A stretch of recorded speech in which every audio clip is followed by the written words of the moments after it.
Ayan, shoutout sa ating lahat dyan. Nandito tayong muli sa ating munting channel at mag-reaction tayo tungkol dito sa mga bukol-bukol, iskol-bukol issue na ipinupukol nila sa ating dalaga. Ayan, pero bago ang lahat tayo ay mag-shoutout muna sa ating mga kasamahan dyan sa The Empowered Women Team. Andyan si Ate Lydia Nabida, Jacqueline Docusin, Ermagalo Mix Vlog, Kaberks TV, Hasa 26 TV, Cell TV PH, Ate Glo Official at ang inyong lingkod na binabansagan nilang crispy pero maalinamnam. Ayan.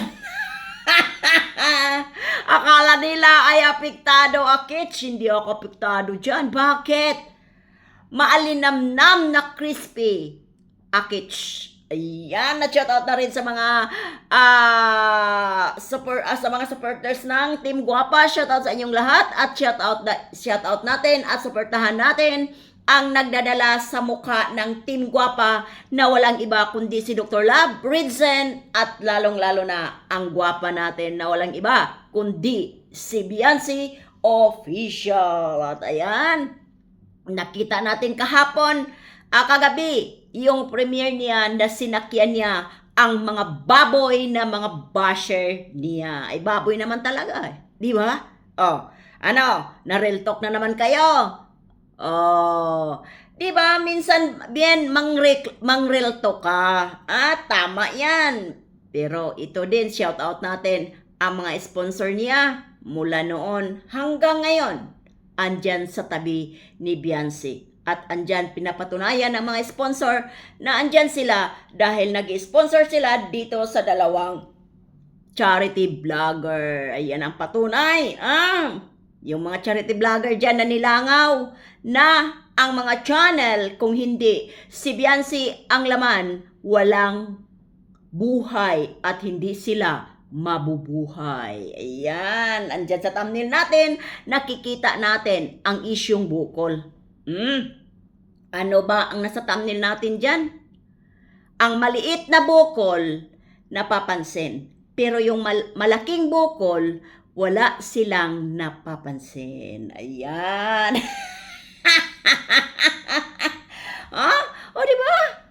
Ang ano nila ng mata nila, napaka stethoscope, matelescopic yung mga mata nila sa kasinungalingan. Yung mga mata ninyo, number 1 na pakasinungaling. Sinundan ng mga utak ninyo. Bukol-bukol ko no sa liig.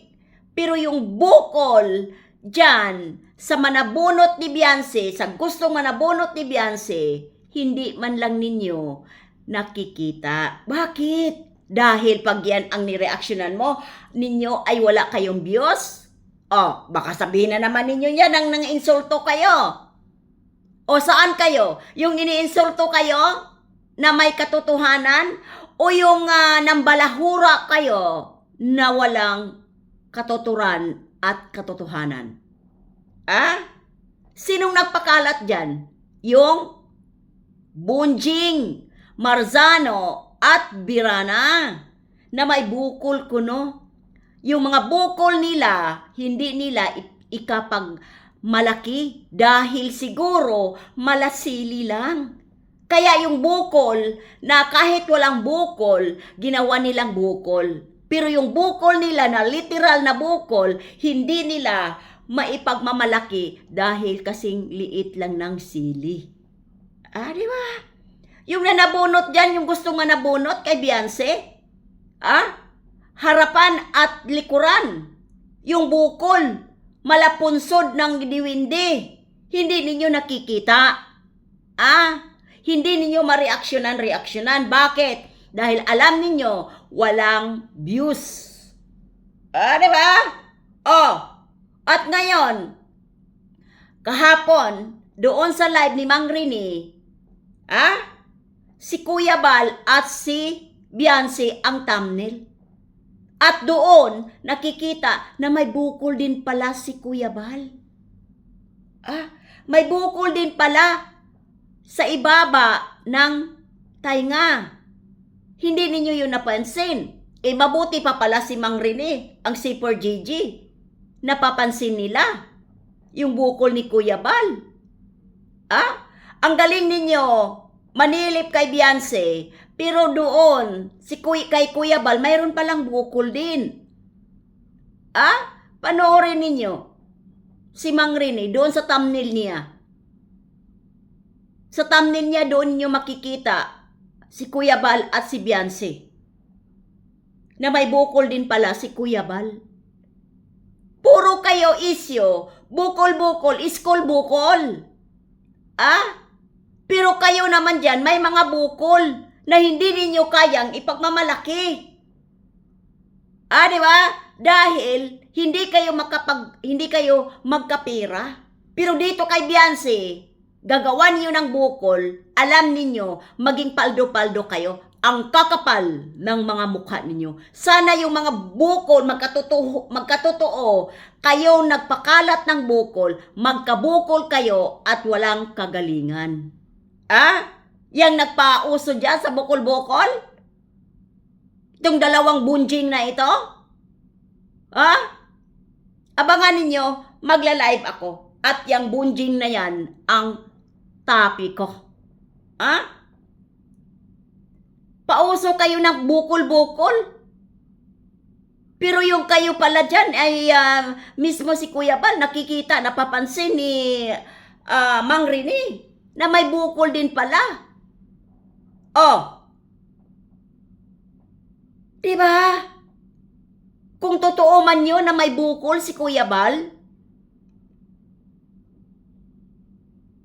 umayos kayo. Gagawa ninyo ng isyo, gagawa ninyo ng sakit yung dalaga. Masakit talaga sa mata ninyo na kayo hindi at walang kulay ang buhay, ang live ninyo. Kami okay lang kami sa amin. Sanay kami, simula't simula. Kayo, nasanay kayo sa palipad. Nga kayo. Ikaw, Marzano, may sahod ka na regular na trabaho mo. Pero nakikikrispy ka din. Daig mo pa ang walang pinag-aralan. Yang asawa mo, hindi pa crispy. Kumusta naman? Nagpauso ka ng bukol-bukol. May pagmamalaki ka ba ng asawa mo? Yang bukol mo? Kahit walang bukol, si Beyonce, talagang gagawa ninyo. Sa susunod, ano na naman kaya? Ano na naman kaya? Sasabihin ninyo, uy, si Beyonce may luga. Sasabihin naman ninyo, ala, si Beyonce, may luga pala ito. Gagawan talaga ninyo dito na may dumadaloy na luga. Kasi yan ang kayo eksperto kayo dyan sa paggagawa ng kwento.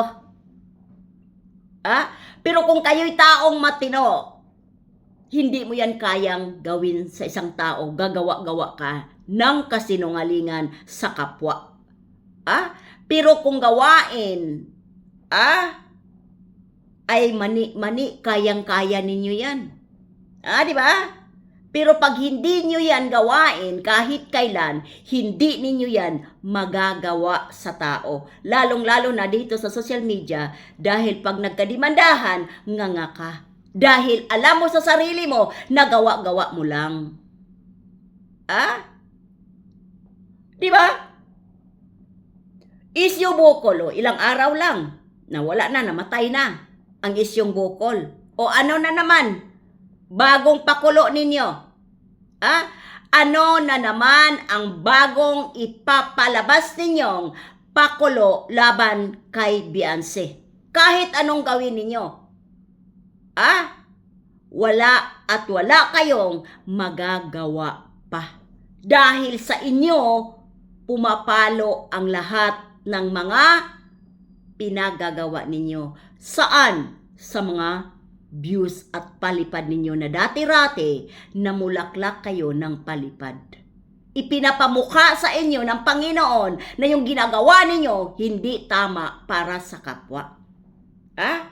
Lalabas na lang yung malakampana dito sa ngalangalan ninyo, hindi yan at hindi na babalik ang mga nangyayari sa mga channel ninyo na makukulay. Bakit? Dahil na rin sa kagagawan ninyo.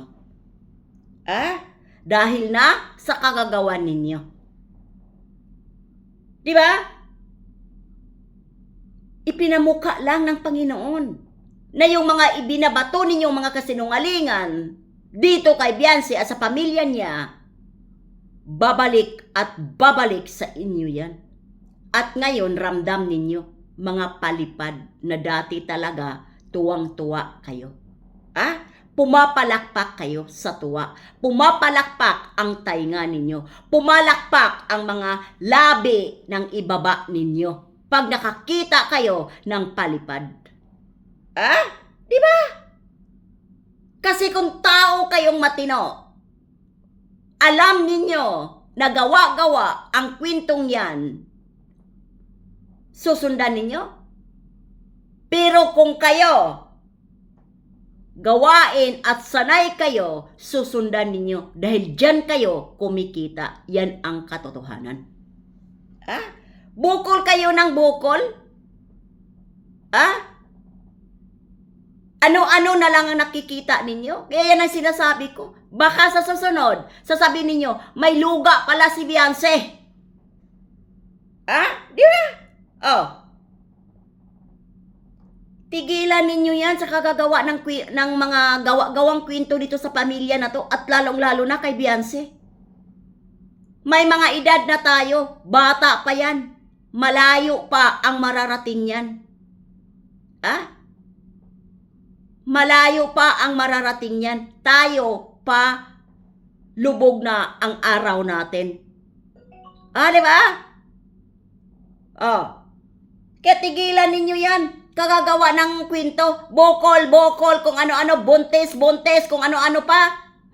Kaya hanggang dito na lang tayo. Huwag tayo mag-skip ng ads. Bye-bye and God bless sa ating lahat.